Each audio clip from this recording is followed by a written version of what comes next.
Hellcat.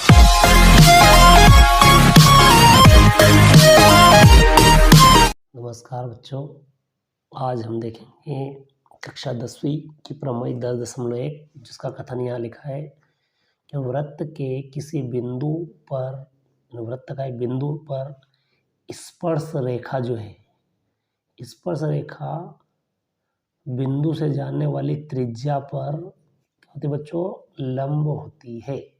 आइए इसको हम सिद्ध करते हैं। सिद्ध करने के लिए क्या तरीका है, तो आप पहले समझ लीजिए कि हमें 4 बातें लिखना पड़ती है। क्रमशः हम लिखते हैं उन सारी बातों को। सबसे पहले हम लिखेंगे यहाँ दिया है, जो हमें इस स्टेटमेंट में दिया है उसको हम लेते हैं। क्या क्या दिया है अगर मैं बात करूँ तो देख सकते हैं कि एक तो दिया है वृत्त। बच्चों वृत्त दिया है तो एक वृत्त बना देते हैं हम कि ये एक वृत्त, ठीक, ये हमने एक वृत्त बना दिया, वृत्त, ठीक है। अब वृत्त है तो बच्चों जो दिया वो लिख देते हैं कि वृत्त का केंद्र ओ है, क्योंकि अगर वृत्त दिया तो उसका केंद्र तो हो गया होगा और उसके साथ साथ त्रिज्या भी होगी, तथा हम लिख देंगे इसकी त्रिज्या जो है यहाँ से तक मान लेंगे, अगर केंद्र ओ मान ले और पी इस पे स्पर्श बिंदु ले अपन ये, तो ओ पी क्या हो जाएगी, वृत्त की त्रिज्या हो जाएगी बच्चों।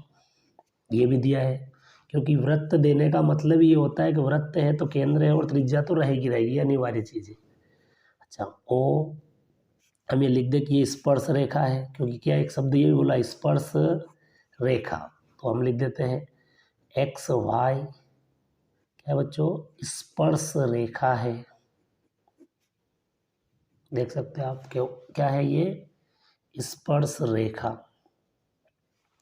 जो कहाँ से जाती है, एक्स और वाई से जाती है और ये बिंदु है पी, ठीक। हम लिख सकते हैं इसमें कि एक्स रे स्पर्श रेखा और ये त्रिज्या। अब हम लिखते हैं कि हमें सिद्ध क्या करना है, तो अगला पॉइंट हम लिखेंगे सिद्ध करना। क्या सिद्ध करना बच्चों, अगर हम पढ़े तो उसको ध्यान से आप देख सकते हैं कि हमें बताना है कि जो स्पर्श रेखा है, ये स्पर्श रेखा त्रिज्या पर या त्रिज्या स्पर्श रेखा पर क्या है, लंब है। इसको गणितीय रूप में कैसे लिखते हैं बच्चों की, ये तो हो गई त्रिज्या ओपी, अब देख सकते हैं यहाँ से यहाँ तक ये लिखते हैं हम लंब है, किस पर लंब है, एक्स वाई पर, ये हमें सिद्ध करना है। अब हम देखते बच्चों इसको सिद्ध करने के लिए तो हम एक और चीज़ लेते हैं उत्पत्ति या सॉरी रचना। क्या लेंगे हम, चौथा और तीसरा पॉइंट रचना। रचना कब जो, जब हमें कुछ आवश्यकता हो, जैसे हमें इसमें आवश्यकता है तो हम यहाँ से यहाँ तक की कंस्ट्रक्शन इसमें रचना कर देंगे। ये हमने रचना कर दी बच्चों इसमें, यहाँ से यहाँ तक ये, ठीक है, और यहाँ इसको मिला दिया। रचना में हम क्या लिखेंगे कि स्पर्श रेखा एक्स वाई पर, ये जो स्पर्श रेखा है, स्पर्श रेखा एक्स वाई पर पी के अतिरिक्त, पी तो पहले से मौजूद था, उसके अतिरिक्त पी के अतिरिक्त एक अन्य बिंदु लेंगे, एक अन्य बिंदु क्या बच्चों, क्यों लेते हैं, तथा ओ क्यू को मिलाते हैं। ये हमने कंस्ट्रक्शन में कर दिया। अब हमारा लास्ट काम आता है, हम लेंगे उत्पत्ति, प्रूफ। उत्पत्ति में अब हम इसकी उत्पत्ति करते हैं इस प्रमेय को प्रूफ करने के लिए। आपको क्या दिखता है, हम कह सकते हैं चूंकि जो क्यों है ये, क्योंकि क्यों स्पर्श रेखा पर पी के अतिरिक्त एक बिंदु है, क्यों स्पर्श रेखा एक्स वाई पर पी के अतिरिक्त बिंदु है। बच्चों अब यहाँ से आपको बिल्कुल ध्यान रखते हुए लिखना है, दिख रहा है। अगर अतिरिक्त बिंदु है तो अपन कह सकते हैं कि जो क्यू है, क्यू वृत्त के बाहर स्थित होगा। कहाँ स्थित होगा बच्चों? वृत्त के बाहर, वृत्त के बाहर स्थित होगा। इसका मतलब कि ये दूरी छोटी और ये दूरी क्या हो जाएगी? बड़ी दूरी होगी। तो हम कह सकते हैं कि OP जो है वो छोटा हो जाए किससे? O से, Q से। ठीक है, इसमें मतलब ये निकलेगा यहाँ से कि ये छोटी दूरी और ये क्या है? बड़ी दूरी है। अब हम ये भी कह सकते हैं कि इसलिए O से, जो ये O से स्पर्श रेखा की सबसे छोटी जो दूरी होगी वो कौन सी होगी बच्चों? OP होगी। कौन सी होगी? OP। अर्थात O से XY स्पर्श रेखा तक खींची गई सबसे छोटी दूरी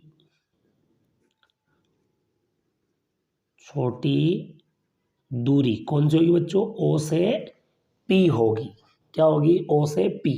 अब यहाँ आके बात कैसे होती है? तो आप इसके लिए एक प्रमेय है, आपने 9th में भी पढ़ी होगी, या फिर आप देख सकते हो हमारी NCERT की जो बुक है। ठीक, ये बात जो मैं लिख रहा हूँ बच्चों बहुत इंपॉर्टेंट है। NCERT की जो बुक है उस पर भी आप देख सकते हो। वो है, किससे बात करते हैं हम?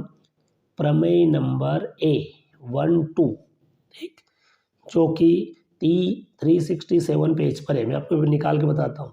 ठीक है, जो कि ये OP, इस अपना का मतलब क्या है? सबसे छोटी दूरी। तो OP क्या हो जाएगी? फिर लंब हो जाएगी किस पर? XY पर। और यही हमारे को सिद्ध करना। आइए बच्चों, मैं आपको संतुष्टि के लिए बता देता हूँ, करना था कि ये कहाँ लिखा है कि ये सबसे छोटी दूरी होगी। तो आइए मैं NCERT की बुक आपको दिखाता हूँ। बच्चों आप देख सकते हो कि NCERT की बुक है हमारे पास। इसके पेज नंबर 367 पे ये इस प्रकार लिखा है। यहाँ पे ये रहा 367 पे ये प्रमेय लिखी है कि एक बिंदु अगर समलंब खींचते किसी रेखाखंड पर सबसे नज़दीक दूरी कौन सी होगी? थी यहाँ निष्कर्ष लिखा है, इस तरीके से देख सकते हो। ठीक है, आप ये यहाँ देख सकते हो बच्चों, है ना, ये इस पे प्रूफ है। धन्यवाद। तो हमने देखा इस तरीके से कि वृत्त के किसी बिंदु पर जब स्पर्श रेखा हम खींचते तो स्पर्श रेखा और जो त्रिज्या होती है वो स्पर्श रेखा पर क्या होती है बच्चों? लंब होती है। इसके लिए हमने वृत्त, तो ये प्रश्न में वृत्त दिया। जब भी प्रश्न में आपको वृत्त दे बच्चों, केंद्र और त्रिज्या आपको दी रहेगी। ठीक, फिर उसने स्पर्श रेखा की बात की थी, स्पर्श रेखा हो गई। और यहाँ हम लंब त्रिज्या के बारे में लिख सकते हैं। OP क्या है? उसकी त्रिज्या। ये भी एक लाइन हम बढ़ा सकते हैं। ठीक है, ये सॉरी हमने लिख दी पहले से। तो ये त्रिज्या और ये स्पर्श रेखा एक दूसरे पर क्या है बच्चों? ये लंब है। फिर हमने स्पर्श रेखा के क्यू के अतिरिक्त बिंदु ले लिया और फिर हमने देखा कि OP छोटा रहेगा और OQ क्या रहेगा? बड़ा, क्योंकि ये वृत्त पर है और ये वृत्त से कहाँ है बच्चों? बाहर है, इसलिए ये बड़ा रहेगा। ठीक है, तो हम कह सकते हैं कि ये सबसे छोटी डिस्टेंस होगी, क्योंकि ये प्रमेय है। पेज नंबर आप देख सकते हो NCERT के 367 में आपको बताया है।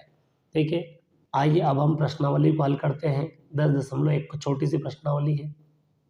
हाँ तो बच्चों आप देख सकते हो प्रश्नावली 10.1, जिसका पहला क्वेश्चन है, एक वृत्त पर कितनी स्पर्श रेखाएं खींची जा सकती है? तो इस प्रश्न का उत्तर आएगा बच्चों, एक वृत्त पर अनंत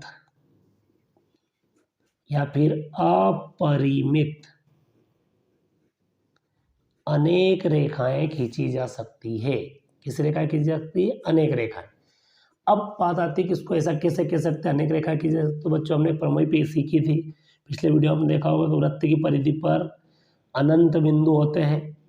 और एक बात और सीखी थी कि हर एक बिंदु से हम एक एक रेखा खींच सकती है। अगर अनंत बिंदु है तो हर बिंदु से अगर हम एक एक स्पर्श रेखा खींचे तो कितनी स्पर्श रेखा खींच सकते बच्चों? अनंत स्पर्श रेखाएं खींची जा सकती है। तो आपको इस तरीके से इस प्रश्न का उत्तर लिखना है अपनी कॉपी में। एक ढंग से आप देख सकते हो ये कि वृत्त पर अनंत अपरिमित स्पर्श रेखाएं खींची जा सकती है। और कारण, क्योंकि वृत्त की परिधि पर अनंत या अनेक बिंदु होते हैं तथा प्रत्येक बिंदु से एक अद्वितीय स्पर्श रेखा खींची जा सकती है, अतः पूरे वृत्त से अनंत स्पर्श रेखाएं खींची जा सकती है। आइए अब क्वेश्चन नंबर सेकंड हम देखते हैं। क्वेश्चन नंबर जो सेकंड है वो ये है कि किसी वृत्त की स्पर्श रेखाएं, एक वृत्त है उसकी स्पर्श रेखाएं उसे रिक्त स्थान पर बिंदु प्रतिच्छेद करती है। तो एक वृत्त की स्पर्श रेखा उसे कितने बिंदु पर, तो स्पर्श रेखा बच्चों केवल एक बिंदु पर प्रतिच्छेद करती है, हमने पढ़ी थी डेफिनेशन। ठीक है, ये वृत्त और ये एक बिंदु पर ही क्या करेगी, केवल स्पर्श करेगी। वृत्त को दो बिंदु पर प्रतिच्छेद करने वाली रेखा तो कौन सी रेखा हो जाए बच्चों, वो उसकी छेदक रेखा। ये वृत्त और ये दो बिंदु पर प्रतिच्छेद करे, पहला बिंदु और दूसरा बिंदु, क्या बन जाएगी बच्चों, ये छेदक रेखा। एक वृत्त की रिक्त स्थान समांतर रेखा होती है, तो एक वृत्त से हम केवल दो समांतर रेखाएं खींच सकते हैं। आइए हम इसको देखते हैं कि अगर मैं इस बिंदु से एक स्पर्श रेखा खींच दूं बच्चों, तो फिर यहाँ एक बिंदु, बस इससे एक और खींच सकता हूँ। अब मैं तीसरी रेखा अगर खींचने जाऊँगा, ठीक है, तो वो रेखा कौन सी हो जाएगी, इनमें समांतर नहीं रहेगी इनके, वो तीसरी रेखा इनके क्या हो जाएगी, प्रतिच्छेदी। अगर मैं यहाँ से एक रेखा खींचने की कोशिश करूँ तो ये रेखा अगर मैंने खींच दी, समांतर तो है पर बच्चों ये कौन सी बन गई, फिर छेदक रेखा। मुझे को छेदक नहीं खींचना है, मेरे को क्या खींचना है, स्पर्श खींचना है, तो ये तो संभव नहीं है। अगर मैं यूँ खींचूँ तो वो जो रेखा है वो फिर छेदक रेखा बन जाएगी। तो केवल कितनी स्पर्श रेखा खींची जा सकती है बच्चों, दो रेखा। कौन सी, एक तो ये, अगर मैं कह दूँ ए बी, दूसरी कौन सी खींची जा सकती है, सी डी। फिर वृत्त तथा उसकी स्पर्श रेखा पर उभयनिष्ठ बिंदु, एक वृत्त है और एक स्पर्श रेखा, दोनों पर उभयनिष्ठ बिंदु को हम कहेंगे बच्चों स्पर्श बिंदु। क्या कहेंगे बच्चों, उसको हम स्पर्श बिंदु कहते हैं। अगला क्वेश्चन है हमारे पास, तो क्वेश्चन इस तरीके से लिखा है बच्चों। आइए हम क्वेश्चन को देखते हैं और सॉल्व भी करते हैं। क्या लिखा है क्वेश्चन में हमारे पास, 5 सेंटीमीटर त्रिज्या वाला एक वृत्त, ठीक है, एक वृत्त दिया है, कितनी त्रिज्या इसकी, 5 सेंटीमीटर है, तथा ओपी इसकी स्पर्श रेखा है। तो हम देख सकते हैं बच्चों, ये वृत्त हम बना देते हैं, ये वृत्त, और ये पी पर क्या करता है, स्पर्श रेखा दी है पी, और इसका केंद्र क्या है, ओ। ये ओपी क्या हो जाएगी बच्चों, इसकी त्रिज्या, ठीक, और इसकी त्रिज्या कितनी दी हमको, प्रश्न में दी है 5 सेंटीमीटर, दी हो गई 5। फिर वो कहता है कि इस रेखा को क्यू तक आगे तक बढ़ाते थे, क्यू तक इसको मिलाते हैं तो ये हो जाता है 12। तो आपको ये बताना, ओपी का मान बताना था। हम अभी जानते थे ये लंब होगा, ठीक है। आइए हम देख सकते हैं इस तरीके से क्या बन जाएगा हमारे पास, ये कि ओ क्यू वृत्त पर स्पर्श रेखा बन गई, फिर ये और ये आकृति। अब हम देख सकते हैं कि यहाँ समकोण त्रिभुज बनेगा बच्चों, तो समकोण बन गया। तो हमने कौन सी प्रमेय लगा दी उसमें, पाइथागोरस में। तो कर्ण का वर्ग ओपी का वर्ग शेष दो भुजाओं वर्गों के योग के बराबर है। फिर हमने ओ क्यू का मान रखा, हुआ आया 12, फिर ओपी का मान रखा, फिर इसका स्क्वायर किया 144, 5 का स्क्वायर 25, और ये ओपी 25 इधर जाके माइनस हो गया, कितना बचेगा, माइनस का 119, स्क्वायर हटा अंडर रूट। कौन सा ऑप्शन आ जाएगा बच्चों, डी ऑप्शन आ जाएगा। कौन सा आ जाएगा इसमें, डी आ जाएगा अपने पास, 119 अंडर रूट का। चौथा क्वेश्चन है, एक वृत्त खींचिए।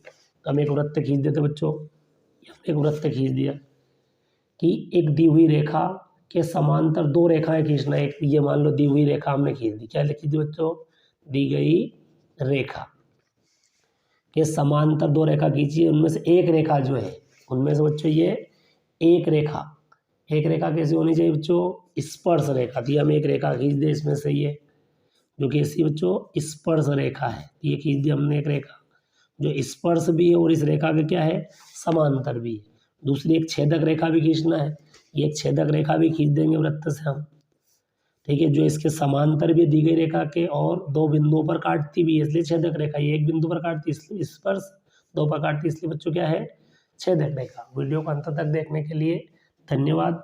वीडियो को ज़्यादा से ज़्यादा लाइक करें और शेयर करें ताकि अपने दोस्तों को वो भी इसका लाभ ले सकें।